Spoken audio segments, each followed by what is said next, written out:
Hello everyone, and welcome back to our channel. It's so good to have you here again. Today, I have something truly special for you. Not just a story, but an adventure filled with courage, mystery, and the magic of the wind. And while you enjoy this journey, you'll also be training your ears and your heart to understand English more naturally. Listening to stories in English is one of the best ways to improve your language skills. It helps you hear how words flow, how sentences breathe, and how emotions live inside the language. So, get comfortable, maybe grab a cup of tea. Because in just a moment, we're going to begin The Boy Who Chased the Wind.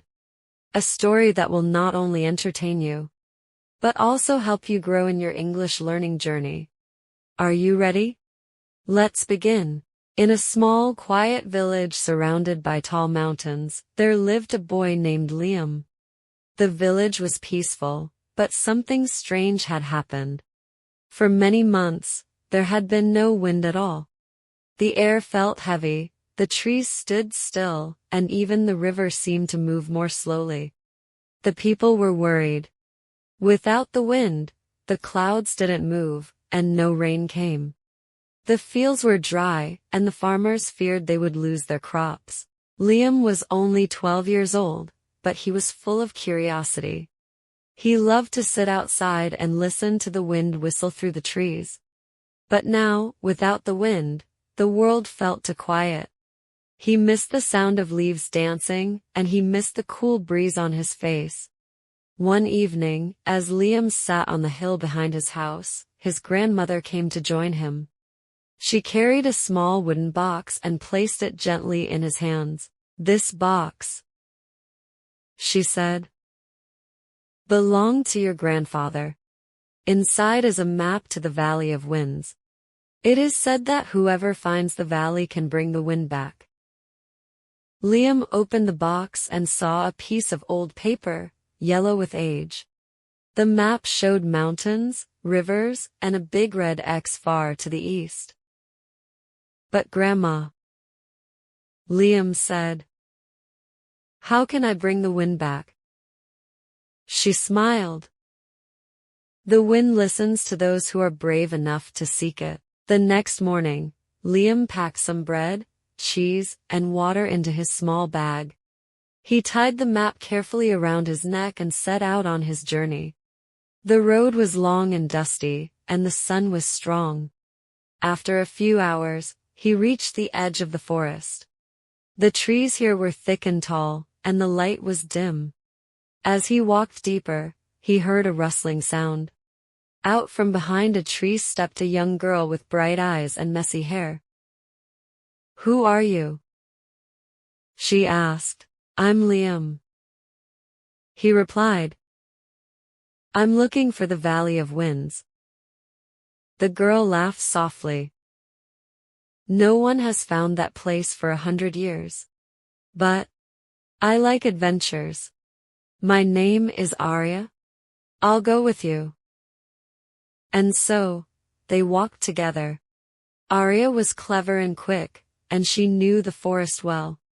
She showed Liam which berries were safe to eat and where to find water.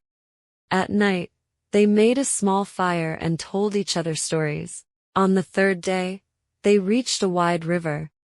The water was too deep and too fast to cross. But in the middle of the river stood a stone bridge, broken in the center. "How will we get across?" Liam asked. Arya pointed to a strange wooden boat tied to a tree. It had no oars, only a tall mast with no sail. "This," she said, "is the river boat of echoes. It moves only when you tell it your true wish." They climbed into the boat. Liam took a deep breath and whispered, "I wish to bring back the wind to my village." The boat trembled, and slowly it began to glide across the water, even without wind or oars. The river sang softly, repeating Liam's words like an echo. Beyond the river lay the mountain pass. The path was narrow, with steep cliffs on both sides. As they climbed, a deep voice rumbled from above. "Who dares to pass through my mountains?"